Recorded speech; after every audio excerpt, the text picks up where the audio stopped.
Jo deia en començar que avui incorporàvem a la tertúlia Xavier Vidal Folch, que d'altra banda no és un desconegut per l'audiència de TV3, crec que en aquesta taula hi ha estat molts anys. Alguna vegada, sí. Alguna vegada, però l'hem convidat perquè acaba de publicar un llibre que es diu Catalunya ante Espanya.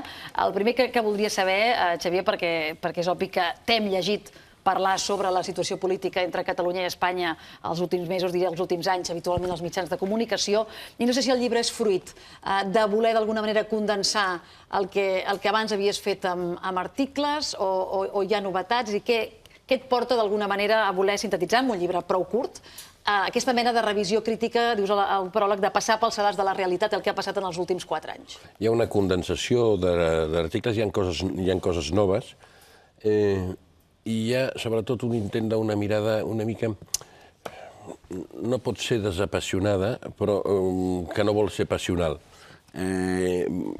L'òptica és intentar que si fos un periodista australià que aterrés per aquí i digués què està passant, doncs analitzés les distintes postures, no dic amb equidistància, però amb una certa, tampoc, amb una certa, un intent d'honestedat, no? I jo crec que el llibre porta 2 o 3 coses una mica noves o distintes, no? Una és que quan parlem normalment del govern espanyol, de l'actual govern espanyol, sempre parlem de l'immobilisme, que només la seva referència a la llei, etc. Això no és així. Això és només una part de la realitat. L'altra part és que aquest govern, i aquí es detalla bastant, hi ha està en plena operació de recentralització. És a dir, no d'immobilisme, no d'oïdes sordes en el que està passant aquí, a les distintes coses que estan passant per aquí, sinó també una clara operació de marxa enrere en l'estat autonòmic, justament en el sentit contrari al que uns i altres pretenen a Catalunya. Golpe de mano centralista. Exactament. És com en dius. Una autèntica revolució hacia el pasado está ocurriendo en España, la revolució recentralizadora. I, per tant, això és així, però amb quantitat de lleis, no? I, per tant, i també en l'aspecte econòmic, per exemple, en el repartiment del dèficit, en el fet que hi hagi un bloqueig del sistema de financiació autonòmica. Per tant, al costat de tots els protagonistes, aquí hem d'analitzar aquest protagonista, en el tema lingüístic, en tots els temes, en gairebé tots els temes, no? Per tant, aquest protagonista, que fora un protagonista principal si fos proactiu, que escoltés, que fes propostes, que no només parlés de diàleg, sinó que l'intentés de veritat, que passés una mica per damunt d'alguns estirabots que també es diuen per aquí, això contribuiria molt a desbloquejar la situació. Ara encara no estem aquí, no?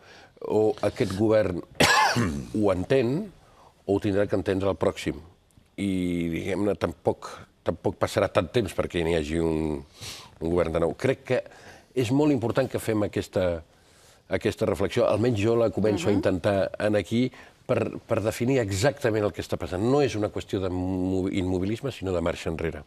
També ets molt crític amb el govern català i amb el bloc, d'alguna manera, que ha tirat endavant aquest procés fins al dia d'ahir. Sobretot per una cosa que apuntàvem abans, que crec que efectivament la comparativa que tenim més a mà, que és la d'Escòcia, doncs és una mica dissortada per nosaltres.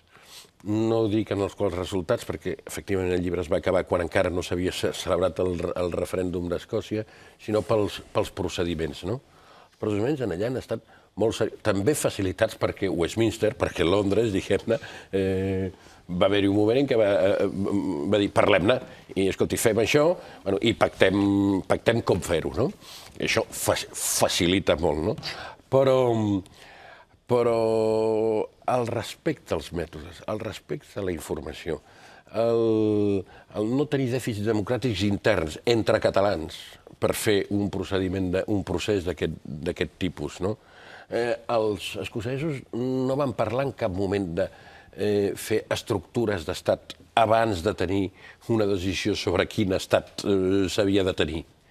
que és una de les coses que aquí han prejutjat també el resultat, que han fet que aquí el que era el referèndum o consulta sobre la independència es convertís en un referèndum o consulta més per la independència, no? I que ha marginat a molta part de la població.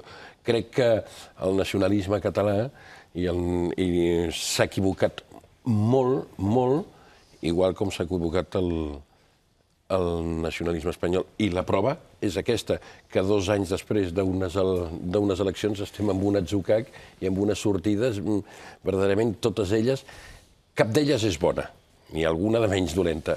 I aquesta és una mica... Em sembla que ens ho hauríem de fer mirar tots. La idea del llibre, a més, apunta, no sé si dir-ne paradoxa, no? Però enmig tot això, vostè afirma en aquest llibre que si no hi hagués Catalunya no hi hauria sistema autonòmic, no? I agafo una frase. El único problema es que las lógicas tensiones interterritoriales las aprovechan pescadores en río revuelto. ¿No? És a dir, el primer lema és contra ellos, el segundo nosotros lo mismo, y el tercero coge el dinero y corre. Aquest és el tema, però em sembla que s'hi pot intentar posar una mica de racionalitat amb tot això. Quan, ja no dic a Madrid, quan a Màlaga vas i expliques una mica, escolta, oi que aquí teniu autonomia? Sí, i esteu contents d'aquesta autonomia? Sí, estem contents d'aquesta autonomia. És perfectible? Sí, és perfectible. I això a què es deu? Naturalment, a la mobilització de l'Estatut, aquella que volien la primera... Però es deu a que hi ha hagut una força, i jo no em refereixo ja a l'edat mitjana ni a fa 300 anys, sinó que en els últims 100 anys ha intentat dir, escolti, volem un estat que funcioni d'una altra manera. I volem un estat descentralitzat i amb autogovern, a la fi. I aquesta ha estat una aportació dels catalanismes bastant important a tots ells, a tots aquells que no s'ho creuen que ha estat una aportació per ells. I això encara no ha estat reconegut. Hi ha en el llibre també un intent de dir, escolti, no totes les respostes a nivell del global espanyol, no totes són iguales. No és el mateix, diguem-ne, anar contra l'Estatut de Catalunya i fer una revisió recentralitzadora que proposar, com fa el primer partit de l'oposició, els socialistes, una lectura o una revisió de la Constitució en un sentit federal. I aquí també s'analitza una mica quin és això, perquè parlem molt d'aquest document de Granada, no? Però em sembla que hi ha una confusió tremenda perquè n'hi ha 2 de documents de Granada del PSOE, no? Hi ha un petitet... Sí, un resumet. Un resumet, que és una espècie de vademecum que no diu gaire res, i un de bastant important. I aleshores, aquesta em sembla a mi que no dic que sigui la solució, però que si hi ha alguna altra solució alternativa al trencament, aquesta proposta de la revisió federal de la Constitució i de la nostra vida política ha de ser-ne un element cabdal. Les coses que ha dit el Xavier, suposo que... La primera, està molt bé que existeixi el llibre. És a dir, fins i tot els que no hi estiguéssim d'acord, el llibre que existeixi i que es pugui llegir en català i en castellà, em sembla molt important, perquè jo crec que un dels problemes que tenim, i jo crec que el llibre aquí és una ajuda molt gran, és la ridiculització del contrari. Aquí ens passa, i a mi em pipa quan passa respecte a les posicions espanyoles, però passa molt a Espanya respecte a les sobiranistes. És a dir, tu deies a Màlaga, jo me'n vaig aquest dissabte, me'n vaig a Còrdova, amb els meus amigatxos explico, i diuen, ostres, tu, per això que dius, jo no hi estic d'acord. Diu, però no és una tonteria. No hi estic d'acord, però això que dius té solta i volta. Com és que no m'ho han explicat? No l'han explicat. El que li ha arribat de la nostra posició és una versió en forma de caricatura. I jo crec que el llibre no fa caricatura. S'enfronta amb les posicions sobiranistes, però no fa caricatura. I jo crec que el llibre fa una altra cosa que el Juanjo ha dit amb molta precisió en moltes ocasions. No hi ha un problema català, només hi ha un problema espanyol. És a dir, el catalanisme durant 100 anys ha dit a Espanya ei, això ho hauríem de fer d'una altra manera. Jo crec que Espanya, fins i tot al marge de la qüestió catalana, s'ha de pensar ho podem fer d'una altra manera, això. En termes de distribució territorial, en termes de forma d'exercir el poder, ho podem fer d'una altra manera. Sigui trencament o no trencament, Espanya ha de fer-se preguntes sobre ell. No és el 98, però quasi. David. Jo crec que és molt important el Xavier perquè és una de les veus segurament a nivell espanyol que ha explicat millor el procés de recentralització que està en marxa per part del Partit Popular i que, de fet, aquest procés el que ha posat de manifest i que és segurament un dels motius del procés sobiranista, que l'autogovern que teníem era una mica de cartó-pedra. Vull dir, ara mateix l'autogovern català és pràcticament inexistent. Vull dir, la Generalitat està intervinguda. No es poden moure euros a la Generalitat sense tenir el permís de Madrid. Vull dir, les condicions en les quals es governa són molt precàries. O sigui, tu demanaves abans governança i parlar d'altres coses, però és que la realitat és que és molt difícil.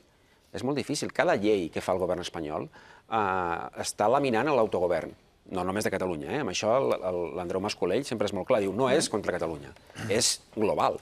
És contra tothom. El que passa és que hi ha una diferència, i és que els catalans sí que tenen aquesta voluntat d'autogovern, la tenen, i per tant se senten agredits. D'altres llocs d'Espanya segurament no hi ha tampoc un clam en contra d'aquest procés de recentralització, ni tan sols per part del PSOE.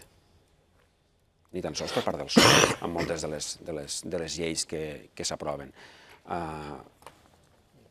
Hi ha molts PSOEs, no? Per això hi ha dos documents de Granada, un que coneix tot el partit i d'altre que probablement només coneixen alguns, que és el que va al detall. Per acabar, Xavier, jo crec que realment el que s'hauria d'explicar a Espanya és que qualsevol solució de futur passa perquè els catalans tinguin l'última paraula sobre l'acord aquest de convivència, que és el pas que li falta fer al PSOE i que si no es fa, doncs farà que sigui inviable aquesta solució. Això és el que va passar amb l'Estatut i qualsevol solució de futur, si n'hi ha de ser perquè els catalans, diguem, la votin. Juanjo. Ser gran té un avantatge perquè et dona una certa perspectiva. La transició va ser possible perquè hi havia por. Perquè hi havia por? Por. L'autèntic motor de la transició no és ni el rei, ni l'altre, ni el de més enllà. És la por. La por que tenia un cantó i un altre. La por va fer la transició i la por no és un sentiment dolent. Quan és esterilitzant, sí, però quan et dona prudència, no. Va haver-hi estat autonòmic perquè hi havia por. Si no hagués sigut per la por, no hi hagués hagut estat autonòmic. Per què? Perquè vulguis que no suposava una erosió de què? Perdoneu, cada vegada que Espanya recupera la llibertat, sigui en la Primera República, sigui en la Segona, el problema fonamental que es planteja és el problema català. És el problema català. No, senyor, el problema espanyol. Què és això del problema espanyol? El repartiment del poder. Què vol dir el repartiment del poder? Operació Castor. Yo me lo guiso, yo me lo como. Es fa una concessió, si surt bé, fantàstic, si no surt bé, indemnitza l'Estat. Ei, a correcuita. A correcuita. Perdona'm, estem parlant d'això. La llotja del Bernabéu. Escolta'm, espanyols, castellans ho han dit. La paraula casta no és d'en Pablo Iglesias, és de l'Azaña. Esta casta que lleva siglos asentada sobre el Estado. L'Ortega deia que considera el Estado propiedad privada, o la que aquí està en sociedad de socorros mutuos. Llavors, cada vegada que erosiones això, una pregunta, una altra observació i callo. A la Constitució espanyola, vulguis que no, les comunitats autònomes estan més o menys definides. El Senat no. El Senat no fa res. Oh, esclar. És que en un estat autonòmic o federal, el Senat és la junta de copropietaris d'un edifici en règim de propietat horitzontal. Que si s'ha de canviar l'ascensor o s'ha de canviar l'antena, qui ho decideix? La comunitat de propietaris. I en un estat federal, el Senat té molt de poder. Perquè, per exemple, el Consell de Política Fiscal i Financera estaria al Senat i els nomenaments dels magistrats del Tribunal Constitucional es decidirien al Senat i llavors podria ser que 4 o 5 comunitats autònomes es posessin d'acord i el nucli de poder polític, financer, funcionarial i mediàtic madrileny es quedés amb les ganes. Estem parlant d'això. I si voleu que sigui encara més groller, estem parlant de poder, que és al final parlar de diners. Llavors, hi ha una cosa que també la voldria dir. Quan parlem del Partit Popular, fem encara, jo crec que és honest fer una distinció. O sigui, el votant normal espanyol, Colea de Cinca, Madrigal de les Altes Torres, Còrdoba, on te sigui, escolta'm, doncs funciona amb els mateixos esquemes que funciona un votant català de Castellfollit de la Roca. El que estem parlant és que en el Partit Popular està instal·lat aquest nucli de poder en aquests moments d'una manera gran. També em podria dir algú, escolti'm, i els socialistes, al cap i a la fi el decret de l'operació Castor la va firmar Miguel Sebastián. Doncs escolta'm, ho admeto també, perquè la capacitat de fagocitació que té aquest nucli és veritablement històrica. estem parlant d'això. I, esclar, molt bé diu en Xavier que hi ha un procés de recentralització. I lo que te bailaré, Morena. Xavi i Rafael. Jo per això arribo a la conclusió quan fas l'anàlisi. És dir, primer, celebro que algú digui que l'estat espanyol també té un problema, diguem, que habitualment ens n'oblidem. I fer una anàlisi des d'un dels dos costats sempre és molt complicat. Jo ho comparteixo al 100%. El que em fa és arribar cada vegada més a la conclusió de que no hi ha alternativa. Dius, escolta, en algun moment potser estaria bé que el PSOE fes un paper que contribuís. Jo crec que no hi ha volta de full. És dir, la manera de funcionar de l'Estat, que ja parteix segurament en part per la por en algun moment de la transició, les comunitats autònomes no se les han cregut mai, diguéssim. El sistema recentralitzador, les elits que governen, diguem. És a dir, la forma de ser és que es porta de fàbrica, diguem. I jo crec que és on hi ha el problema principal, que per això hi ha aquesta desconnexió. És a dir, des d'un dels costats, des de Catalunya, sempre s'ha intentat col·laborar amb l'Estat, fer que funcionés. Hi ha un reguitzell d'exemples en els quals Catalunya ha intentat no marxar d'Espanya, al contrari, contribuir-hi. Jo crec que aquí estaríem tots d'acord, fins i tot algú de l'altre costat, per una manera, estaria d'acord en posar sobre la taula les contribucions que s'han fet històricament des de Catalunya. Què ha passat? Que ara, justament, el que hi ha és, en allà un moment on es demana hi havia una possibilitat d'arribar a un acord i dir, escolta, fem un altre pacte tàcit, fem una segona transició, diguem-li com vulguem, perquè els noms aquests a vegades són molt transcendents, diguem, no? Arribar a un acord per tirar uns quants anys més, perquè al final es tracta de tirar junts uns quants anys, no? L'Estat ha fet exactament a la inversa. Ha aplicat això que deies, aquest període recentralitzador, un molt poc respecte a la llengua, i jo crec que des d'aquí no s'entén. És a dir, quan parlem del votant simple, normal, em refereixo, potser simple no és la paraula, el que passa és que no ho entén. I llavors hi ha aquesta desconnexió. I com que no hi ha una por fruit de les circumstàncies, el que hi ha és un desacomplexament. I per això jo crec que no hi ha alternativa. Són dues realitats tan diferents, dues maneres de funcionar tan diferents que és molt complicat trobar un encaix, i ara menys, i ara menys. Jo volia afegir aquesta teoria de la por, perquè la por és bona per funcionar quan hi ha líders capaços de tirar endavant i de gestionar aquesta por. El problema és que no en tenim, i aquí és on jo crec que aquest tipus de... El llibre del Xavier Vidalfol, aprecio molt sortir de l'aspecte, diguem-ne, passional i fer una revisió honesta, com tu dius, que evidentment estarà esbiaixada pels pensaments o pel que pensis, però que intentes, com a mínim, treure una mica la teva visió personal i tirar per la via periodística de dir, escolta'm, de l'anàlisi, no? Perquè jo crec que és que Espanya ha de tenir molta por, però no per aquesta visió recentralitzadora, que és al contrari del que li generarà més por, sinó pel fet que té un gran problema, que es diu Catalunya, i que és el seu principal problema, el nostre principal problema, perquè, evidentment, sense Catalunya Espanya no existeix. Vull dir, no ens deixem... Però és que el primer pas per resoldre un problema és admetre que el tens. Clar, per això et dic, llavors, aquesta por no sé si ha arribat, diguem-ne, a la discussió, però en canvi ens estem movent amb la passió, tant allà, o tant la gent que diu, escolta'm, l'independència no, com la gent que diu només la independència. És a dir, jo crec que a l'obrir un espai d'anàlisi ens portarà una mica cap a la racionalitat d'un futur que ara per ara el tenim, escolta'm, una mica aturat, no? Ara parlàvem d'això i dius, bueno, escolta'm, si ja estem parlant en termes electorals, el que tenim és una legislatura de suma zero, és a dir, pressupostos prorrogats, com a màxim, com a mínim, el que tindríem és noves eleccions i un escenari electoral que ja veuríem a veure com ens deixava. Aquest és una mica el problema. No podem deixar que tot Catalunya sigui només un concepte que no ens estem sortint nosaltres mateixos. Aquí és on està una mica l'espai de mig, cap a on tirem, entretant arribem. El calendari electoral que situa les eleccions generals a Espanya al principi del 2016, però fins i tot podria ser a finals del 2015, i que el Xavier ha mencionat, seria d'alguna manera potser l'última cita electoral d'aquest túnel electoral que va començar amb les europees, si hem de marcar un espai del temps. Com pot afectar aquesta cita electoral a Espanya el que passi aquí? Jo voldria dir dues coses en relació amb això i agraint tots els comentaris, els elogiosos, els crítics, els discrepants i el carinyo amb el que heu fet. Jo crec que tots estem d'acord en què fa falta, aquest llibre. Carinyós. No, hi ha una cosa que aquestes eleccions seran importants, però hi ha una cosa en què jo discrepo una mica d'alguna certa visió que podríem dir una mica més pessimista. Si mirem la realitat a tocar ara mateix, la situació és molt pessimista, que hi hagin altres solucions més plurals, que hi hagi una porositat, que hi hagi un rancor. Si ho mires a curt termini, és molt difícil de creure-hi.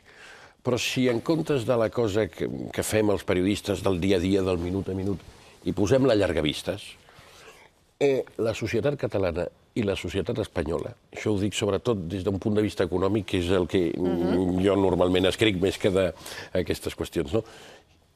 Sempre ha reaccionat bé davant de les crisis. En general, sempre s'ha pogut pujar damunt de la crisi per obrir noves etapes. Això es nota molt, per exemple, en l'economia. Des del pla d'estabilització, l'acord preferencial dels 70, els pactes de la Moncloa, l'entrada a la Unió Europea, l'entrada en l'euro, diguem-ne, sempre han sigut reptes que la societat espanyola, l'economia espanyola i al capdavant, diguem-ne, la ciutadania catalana ha donat el do de pit. Que això es correspongui exactament en la seva representació política és un dels problemes que tenim ara.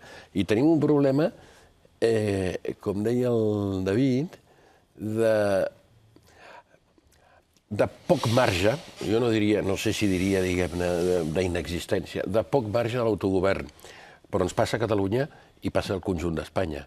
Perquè quan un és d'autor, i tant d'autor, sí, Catalunya respecte a Espanya amb el FLA i tot això, i Espanya respecte a Europa, la posició del d'autor respecte a la creador et dona molt poc marge. No dic que no n'hi hagi, n'hi ha marges, però són molt difícils, són molt estrets i cal ser molt astut per explotar-los bé, no? Sí, jo només voldria dir, jo em dono una última oportunitat a l'esperança. I per què ho dic? Posaré un exemple que no té a veure amb el tema Catalunya-Espanya. Escolteu, penseu en la situació ara a Europa. Les classes mitges absolutament ja cremades, amb una situació cada vegada es decanta més a posicions de tipus radical. No ens enganyem, 70 anys enrere, en els anys 30, 80 o 90 anys enrere, això hagués desencadenat processos revolucionaris. Què és un procés revolucionari? El canvi de la classe dirigent d'una forma traumàtica.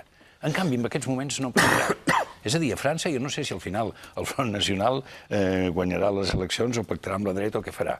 Aquí a Espanya jo no sé el resultat que tindrà Podemos. Però què vull dir? En aquests moments, possiblement perquè estem més ben menjats, perquè tenim un nivell cultural superior, les institucions democràtiques funcionen. Llavors, què vull dir? Escolta'm, aquí hi haurà unes eleccions autonòmiques plebiscitàries. Sortirà el que tingui que sortir, que més o menys tots ens ho imaginem. A Madrid hi haurà unes eleccions i el repartiment de poder a Madrid serà també sensiblement diferent, tal com deia en Xavier. I jo em dóna la sensació que en aquells moments, d'una forma o altra, el diàleg serà no possible, sinó quasi bé imposat per les circumstàncies. Inevitable. Inevitable. I torno a repetir una cosa, i això la dic pel meu ofici, no per arribar a un pacte magnífic per sempre, que no existeixen, per arribar a un apanyo. Un apanyo. A l'hora de fer... Ara fem la llista dels actius, eh? Una estona fèiem la llista dels passius, la dels actius. Quan algú es miri aquests 2 anys, d'aquí 25, que sabrà com acaba, que no ho sabem nosaltres, jo crec que una cosa sortirà segur, és el miracle, en termes històrics, que un procés passional no hagi generat... No hi ha un procés revolucionari per dalt, sinó una tensió social afegida. És a dir, que el procés de discussió, de manifestació, hagi tingut aquest caràcter cívic i democràtic, té un punt de miracle històric. És propi de l'època. Que jo crec que ens dona una esperança de veure, ja veure com ens en sortirem, si tenim marge, si no en tenim... Però que aquest és un actiu considerable. I tu traies el tema de les eleccions espanyoles, i que ja tenim unes municipals. Al maig. Sí, però no és exactament el mateix. Ja veuràs com no és el mateix. El 14, ho diu tothom, però el 14 d'abril és postmunicipals. Les grans transformacions dels mapes polítics no es produeixen a les generals, es produeixen a les municipals. I més en aquest cas que no estem davant d'unes eleccions o d'un procés d'alternances, sinó estem en un procés de reconstrucció del mapa polític. Les municipals són aquí i a València, i a Madrid, i a Màlaga segurament també. I a Barcelona. Jo dono molta més importància a les municipals que a les eleccions generals, que a les espanyoles, perquè les municipals són aquí a la cantonada, molt més que les altres, i marcaran tot això que estem dient de llista única, llista conjunta, separats, com arribaran junts o barallats, és a dir, perquè les municipals o es barallen o no es barallen, diguéssim. Perdona'm, I el que traspua el país, el que ho reflecteix més clar que res, són les eleccions municipals. Jo en les espanyoles no veig que hàgim d'arribar, ara buscava l'adjectiu que has fet servir, un apanyo, has dit, no? No el veig venir de cap manera, diguem, perquè les eleccions generals el que tornaran a reflectir una altra vegada és que sociològicament som molt diferents. Tenim una majoria absoluta del PP a Espanya, el PP aquí és una força no majoritària, diguéssim, és una de la tercera, quarta força. Si mirem el CEO, l'última enquesta situava el PP com a última força a Catalunya, i una vegada més el que es posarà sobre la taula és que aquest és un procés emocional, sociològic, és a dir, hi ha molt component aquí. A vegades, quan analitzem les coses, les analitzem molt amb xifres, amb números, no sé, volem fer una cosa... I, escolta, el factor emocional, aquesta vegada jo crec que és molt important, si es porta bé, diguéssim, si no ens hi barallem, diguéssim, i fins ara ha anat així. I quan arribem a les eleccions el que veurem és que hi ha dues realitats tan diferents, dues maneres d'entendre el món i les maneres de fer tan diferents, que l'apanyo aquest a mi em costa molt de veure, costa molt. Per al·lusions de panyo. Només una cosa. Amb les properes eleccions, començant per les municipals... Remiendo. Ara buscarem com es diu. Apanyo, jo em pensava, tu que ets lingüista, però existeix en català també apanyo? Apanyo, sí. Sí, o sigui que... Es pot dir? Quina tranquil·litat. Escolta, les pot dir és una pregunta equivocada. D'acord. Deixa-ho córrer, ja està. No. És que ja no sé ni el que anava a dir. No, home, ens hem quedat buits per la paraula. Sí, ho anava a dir. Mireu, escolteu, el canvi que es produirà amb les properes eleccions, amb el fons, no li donem el nom que tindrà, que pot ser, arribar a ser un canvi de classe dirigent, començant per l'Ajuntament de Barcelona. Seguint per les eleccions autonòmiques a Catalunya i seguint per les generals a Espanya. És a dir, en aquests moments, les classes socials, ara si em permeteu, com que sóc també gran, parlo en la terminologia de la meva adolescència, les classes socials que han portat els gegants en els últims 30 anys mai ho han tingut tan complicat per seguir controlant la situació. I se'n comencen a donar. Per això, en el futur, començaran a haver-hi invocacions a la prudència extraordinària des del punt de vista dels que, d'alguna manera, controlen aspectes que no són els directament polítics. Penseu en el que pot passar amb l'Ajuntament de Barcelona. Penseu en el que segurament passarà amb les autonòmiques. I penseu en el que pot passar amb Podemos a Madrid. David. 3 coses que les tinc aquí apuntades. El debat sobre la independència a Catalunya, que de vegades diu que això ho tapa tot, jo crec que té una virtualitat, i de vegades no es valora prou, i és que porta incorporats debats sobre el model de país molt interessants, que si no hi hagués aquest debat sobre la independència segurament no es farien. Vull dir que per mi, el debat sobre aquesta possibilitat ja té efectes positius ara mateix, abans fins i tot d'arribar-hi. Vull dir, ja d'alguna manera es fan debats com si fossis adult, i no, des d'una posició, anterior com abans, no? El Juanjo parlava de la casta. A mi també el que em sembla moltes vegades que des d'aquí, des de Catalunya, no s'és conscient que trencar amb aquesta casta, té un preu. Trencar, l'estructura de poder de l'estat espanyol no és gens fàcil i segurament no es podrà fer només amb manifestacions al carrer.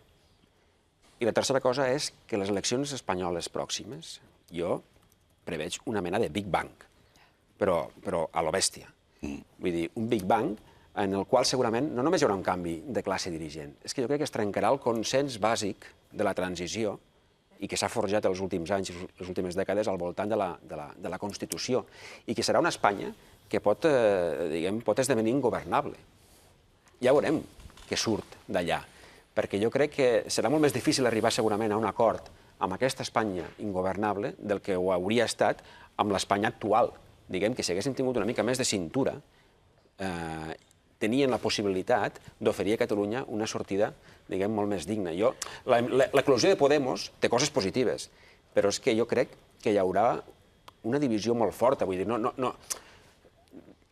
la societat espanyola no està preparada, jo crec, perquè no se l'ha preparat durant els últims 30 anys, no s'ha fet suficient pedagogia per assumir que Catalunya ha de poder decidir el seu futur.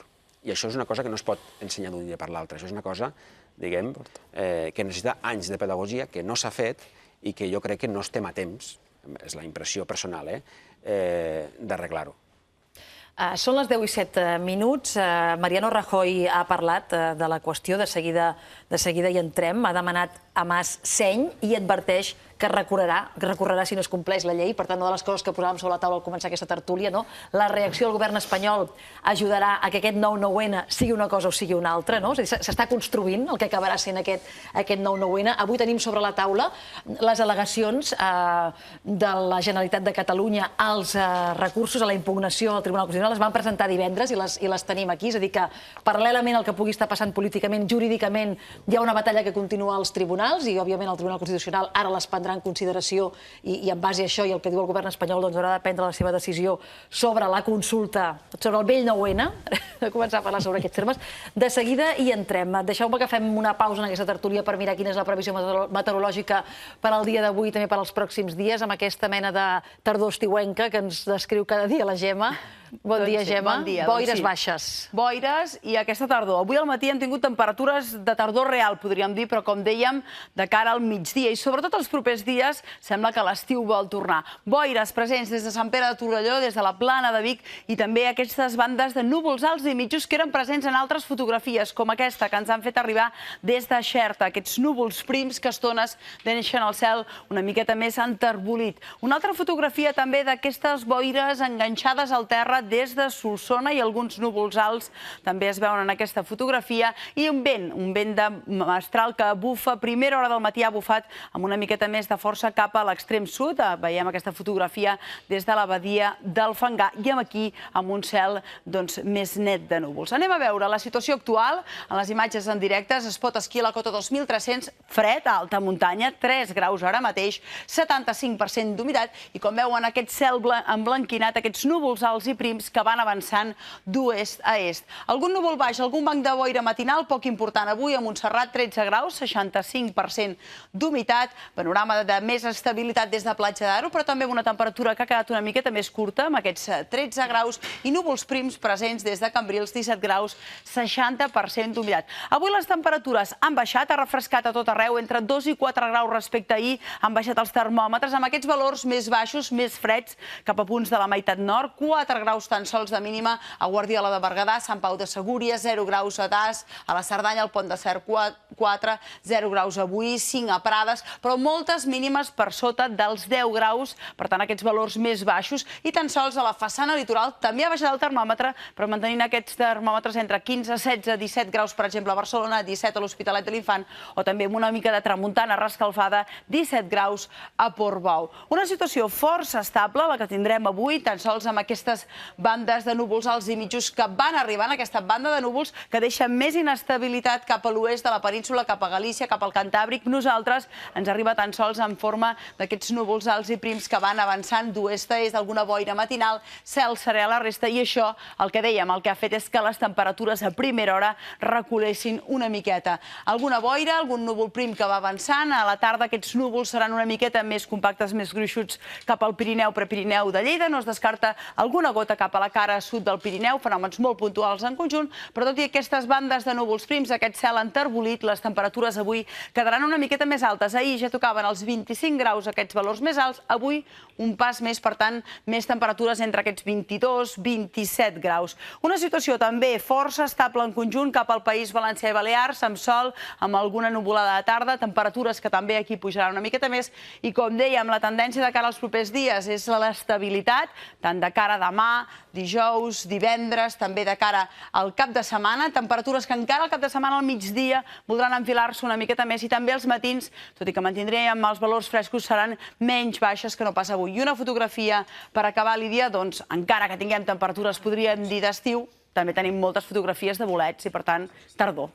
tardor que, malgrat que tingui temperatura estiuenca, dona fruits, mai millor dit, no? Exacte. Gràcies, Gemma. Fins després. Recordem aquest punt, quina és la pregunta del dia, què us sembla la nova proposta de consulta del 9 de novembre. Els espectadors estan contestant al telèfon, al 93 473 35 35 i també a través de les xarxes socials. A aquesta hora saludem a l'Helena per avançar continguts dels de partir de les 11, per entendre'ns. Bon dia, Lídia, bon dia a tots. Doncs sí, nosaltres avançarem els resultats d'un estudi segons el qual es preveu un augment del joc patològic en els pròxims anys en la població de més de 65 anys. Coneixerem el cas del Cecilio, que es va enganxar de la manera més tonta al joc, jugant a la màquina el que li sobrava del canvi després de prendre un tallat al bar del costat de casa. Va començar guanyant a la màquina escurabuixaques i després ha acabat perdent tot el que tenia. Explicarem el seu cas. Serem també avui al Saló Nàutic. Tindrem oportunitat d'entrevistar Luis Conde, el seu president, en una edició, la 53, que es preveu que oferirà uns resultats de vendes més optimistes. Veurem si aquestes previsions es confirmen quan acabi l'any. La Joana Bonet ens acompanyarà per parlar de la tendència de moda, que sembla que és la no tendència, perquè el que està de moda és la normalitat. Però què vol dir això? Què vol dir anar normal? Qui marca la normalitat? I això va en contra de la creativitat? Ens ho preguntarem i finalment ens farem ressò, lògicament, de l'estrena de la nova temporada del Liceu, ahir amb la Traviata de Verdi, que va servir per celebrar també els 15 anys de la reobertura del nou Liceu. No hi va faltar ningú, molts representants del món de la cultura, hi havia també molta classe política, el mateix president Mas després de l'anunci de la nova consulta. Per cert, en aquest sentit, connectarem amb l'Anna Figuera per saber com s'està vivint la sessió de control d'aquest matí al Parlament de Catalunya, que si no ha començat és a punt de començar i que es preveu un dia després bastant mogut, Lídia. De fet, la prèvia, el primer escenari ha estat a Montjuïc i, efectivament, el segon acte, per entendre'ns, avui té lloc al Parlament de Catalunya. Per tant, hi serem també. Fins després, Helena, que vagi bé. Per cert, ara que diem Montjuïc, finalment Artur Mas no ha parlat. És veritat que el David en recordava, que el que en diem un canotasso, els periodistes, que és, malgrat que no hi hagi previst una declaració oficial, allò... A peu dret, amb els micros... I és veritat que es feia... Exacte, es feia habitualment i aquest any no s'ha fet, tampoc Oriol Junqueras. Sí que han parlat Dolors Camats i Anna Simó, la primera per part d'Iniciativa, la segona per part d'Esquerra. Escoltem què han dit des de Montjuïc. Sempre hem reclamat que el dia 9 hem de votar amb garanties, amb democràcia i amb dignitat. I és evident que a mesura que ha anat passant el temps, la suspensió de la llei i del decret no han fet possible poder votar amb garanties democràtiques ni amb dignitat en una consulta i que la proposta que fa el govern tampoc ofereix ni garanties democràtiques per ser un procediment legítim que després doni efectes polítics, els efectes polítics que volem, però tampoc la mínima dignitat després de les mobilitzacions que aquest país ha tingut. Hi ha marge perquè aquesta unitat i aquest consens es refacin al voltant d'alguna altra proposta del dia 9 de novembre? Nosaltres creiem que sí, i que ha de ser al voltant de nou d'una mobilització. És just que un poble honori els seus presidents, que honori aquells presidents que han deixat petjada, que han estat al costat del seu poble, que honori aquells presidents que han sabut estar en el seu lloc i que el temps els ha posat en el lloc que es mereixen. Si la consulta no és possible, Esquerra ajudarà en allò que el govern decideixi de fer com a alternativa, però tenim molt clar que el que toca aleshores és que el poble de Catalunya pugui parlar amb unes eleccions en què es configurin unes majories parlamentàries noves que declarin la independència de Catalunya i inicien un procés constituent. Doncs s'han mogut poc les posicions respecte al que ja vam poder escoltar ahir. Esquerra diu una cosa i la contrària en la mateixa frase, d'alguna manera, simplificant molt, no? Però ahir va quedar clar que aquesta nova consulta no li agradava, creia que no servia, que no és el que ells haguessin volgut, però que li donarien suport. Però és important que ara mateix el pacte d'estabilitat, el pacte de govern entre Convergència i Esquerra està en suspens, diguem, no? Està una mica en suspens. Però ningú l'ha donat per trencat, tampoc, eh? No, encara no. Potser això sí que es podrà veure avui en seu parlamentària.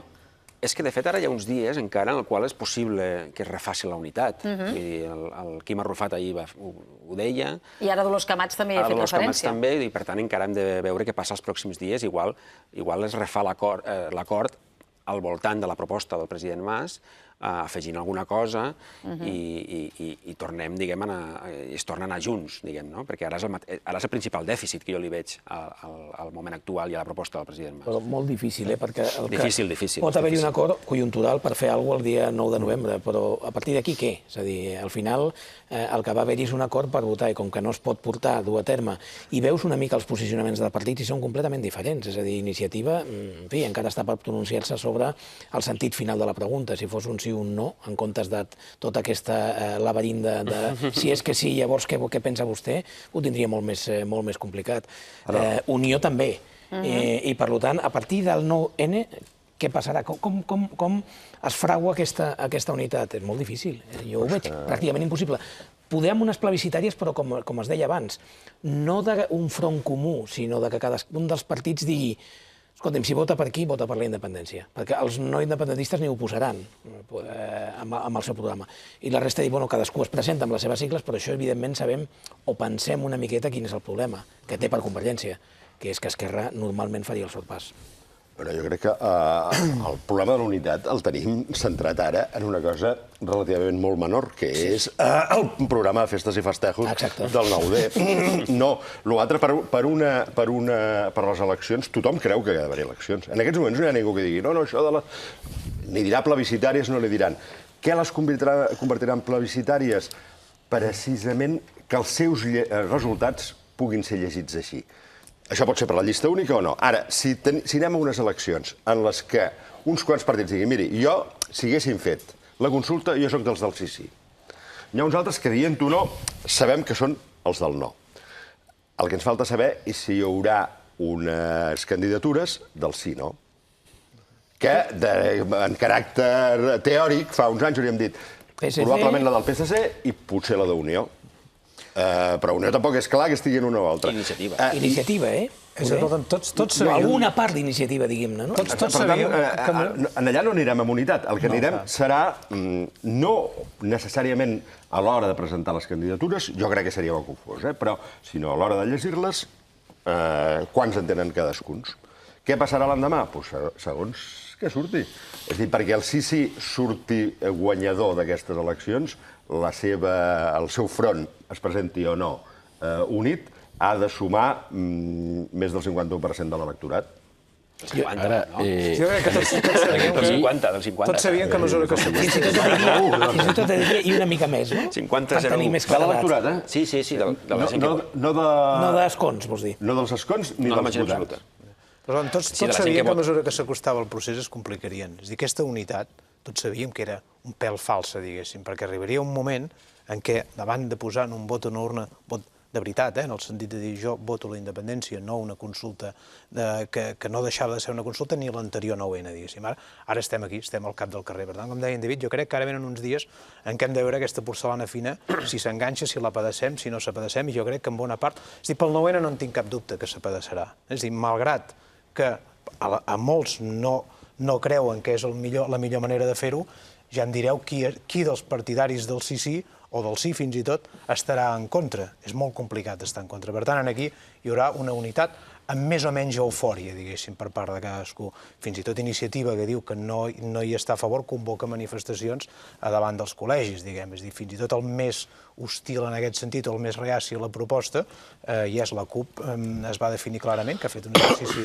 La CUP m'ha sorprès en tot aquest procés, i vull dir-ho, diguéssim, perquè la maduresa amb què ha portat tot el tema, i com l'altre dia que feien aquella assemblea a la plaça Sant Jaume, els senties i dius, escolteu, l'etiqueta que molta gent tenia posada del que era la CUP fa molts anys enrere no s'ha complert. Una altra cosa és això, què passarà amb Unió, què passarà en la mateixa Iniciativa quan s'hagi de pronunciar, anar junts separats. És a dir, estem en aquest terreny, i aquest terreny venen uns dies en els quals la pressió que ahir Mas els hi va posar a sobre no és menor. Va posar pressió fins i tot en el pacte aquest de pressupostos, no? I en un moment determinat el president recorda, i aquesta és una estratègia no menor, que pot sortir bé o no, perquè té una part de tactisme evident, que diu el retorn de la paga extra passa pels pressupostos. Si no voteu a favor dels pressupostos, els funcionaris no tindran... Això ho va dir el president o Mas-Colell? Jo crec que el president també ho va dir en respostes. És que Mas-Colell també li he sentit a les últimes hores fer referència a la pressió a Esquerra no només és per la consulta, és doble, és amb polítics.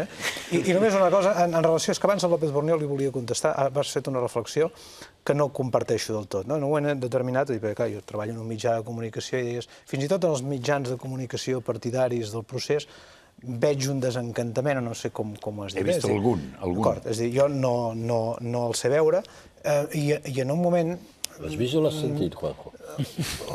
No, escolta'm, no dic algú en particular. Ja no entro més precís. Però no hi és. I dius, saps què passa? Que l'anàlisi que fem nosaltres, deies, nosaltres estem més ben informats que molta gent. És cert, és a dir, perquè parlem amb els actors d'aquest procés, perquè els hi demanem opinió, però jo només recordo una cosa, estar més ben informat no vol dir que l'endevinem.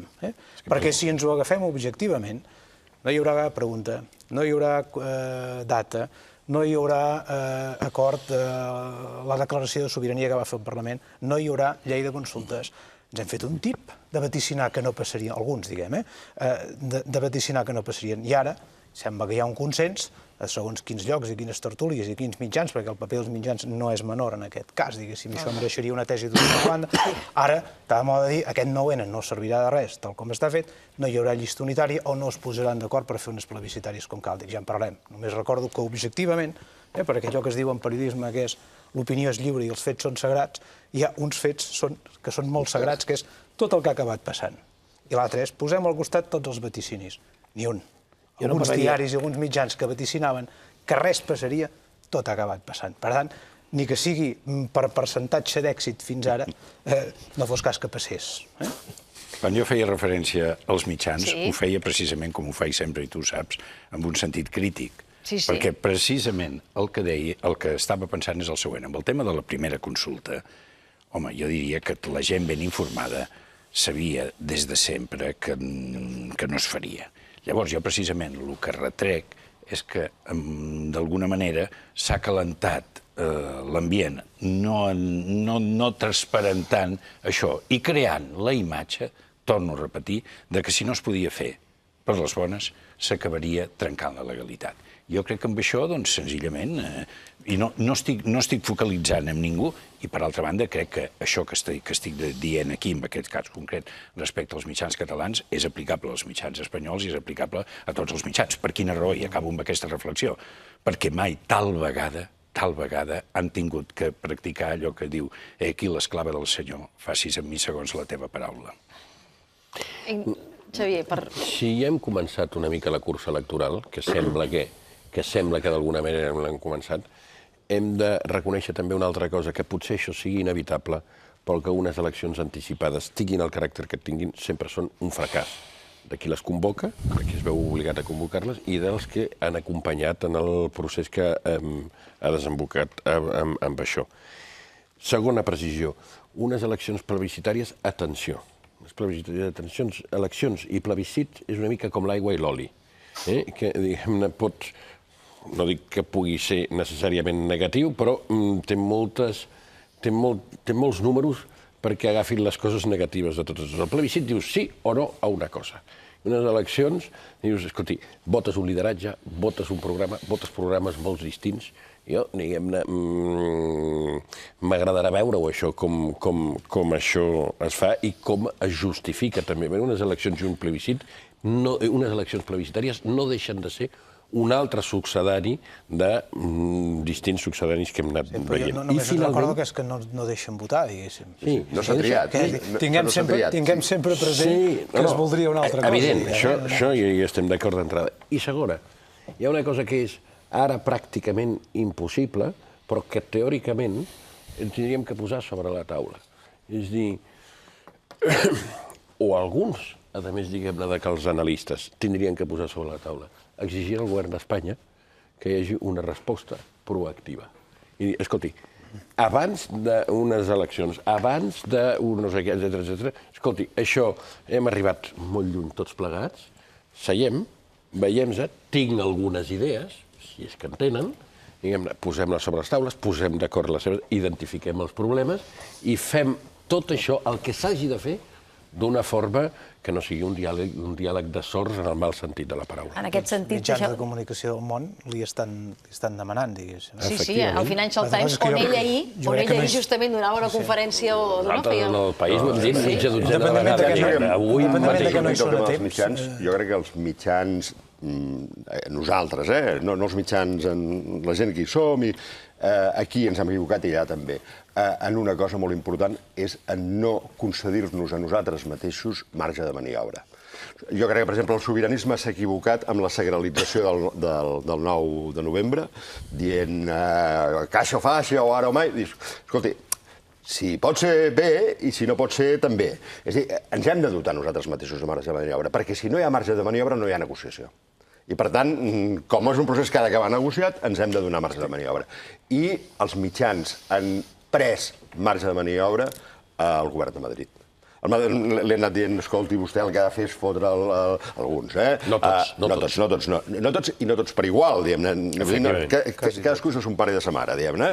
Però s'ha generat una opinió pública que deixen el govern, quan mira enrere, molt poc marge. Vostè ha de posar el Mas a la presó, vostè ha de fer... Escolti, deixi'm contemplar l'opció A i l'opció B. Aquesta absència de marge de maniobra respecte a les pròpies clienteles és sempre una dificultat per negociar. És el risc que té, que no dic que no passi i que no hagi de passar i que passi als mitjans de tot el món, quan els mitjans prenen massa partit. No dic que no puguin prendre partit, perquè tots sabem que en prenen, però prendre'n massa també et segresta tu com a mitjà de comunicació. I aquest seria un debat amplíssim, eh? Però la culpa no és d'ell solament. Què vol dir prendre'n massa? És un instant, perquè omplen un buit. El buit que deixen els polítics que no fan política. És a dir, jo ara li parlava fa un moment amb en Xavier, que jo en aquests moments estic pensant, quants polítics hi ha amb el govern d'en Rajoy? Si tots són tècnics. Escolta, més que ens estem tornant en una etapa, com la que dèiem mig amb ironia de Gonzalo Fernández de la Mora amb el crepúsculo de les ideologies. És a dir, quan el president del govern, les úniques intervencions públiques que fa és per parlar de qüestions de tipus econòmic, i no ha dedicat una intervenció seriosa al problema polític fonamental que té, que és el problema espanyol desencadenat per la reivindicació catalana. Home, aquí hi ha un dèficit polític tremendo, llavors què passa? Que els mitjans omplen el buit. Passa que jo, això que dius, de prendre'm... Ho dic perquè... Al final, fer de periodista són unes quantes regles bàsiques, és a dir, separar la informació de l'opinió, contrastar... És a dir, jo crec que no és que alguns mitjans prenguin massa opció o poca opció, no? Perquè el massa, és a dir, quan algú està d'acord amb alguna tesi, sigui A o sigui B, el massa és molt complicat. És a dir, el tema, que en tot cas s'hauria d'agrair, que jo agrairia que els mitjans fossin tots més clars, diguem, mira, d'aquest tema nosaltres pensem això. Jo crec que quan aquest massa que li posem com pejoratiu, el que passa no estem dient que s'hagin definit massa. El que diguem és que alguns mitjans fan passar per opinió allò que és informació. Sí. I aquesta és una trampa que fan. O que en comptes d'informació hi ha intoxicació, jo dic últimament, diguem, no? I aquest és el pecat o el massa, perquè llavors pel fet que hi estiguis o molt a favor o molt en contra, però és important. És important perquè... Si em deixes una, perquè es parlava dels mitjans, diguem-ne, sobiranis. Jo crec que els mitjans, en fi, poden tenir més tendències, més línies, però al final tenim opinions que dins d'un mitjà, diguem-ne, com a l'Ara, pots tenir també opinió de gent que no sigui, o un mitjà... Aquí, a Catalunya, mitjans que no hagin recolzat la consulta n'hi ha molt pocs. És a dir, jo crec que, de fet, jo diria que dels majoritaris no n'hi ha, no? Però el que sí és veritat és que si avui llegeixes l'opinió de la gent que escriu a La Vanguardia, al periòdic o a l'Ara, no és una opinió il·lusionada de dir, mira que bé, votarem el 9-N. I jo crec que el que estan posant de manifest és s'ha acabat una etapa. S'ha acabat una etapa, que és l'etapa on hi ha hagut una unió fins a arribar aquí. I ara el que toca és, com dèiem abans, potser s'està obrint una via que fins ara era molt difícil i que jo espero, que és el que en deies a l'apanyo o jo dic a l'empat, és a dir, aquesta batalla d'alguna manera ha d'arribar amb algun win-win, que es diu en Anglaterra, de que tothom sortirà guanyant d'aquesta situació. Això va dir el president Mas, l'expressió del win-win la va utilitzar el mateix president Mas en algun moment, crec que en una entrevista al .cat, el primer .cat, que va ser el convidat. Però aquí està la pregunta, hi haurà unitat per un win-win? És a dir, un win-win vol dir rebutjar algunes de les postures maximalistes que s'han plantejat fins ara. Deixem aquesta pregunta per després de la publicitat, que són 2:45 i necessitem respirar. Ara tornem. I després no ens en recordarem. Exacte.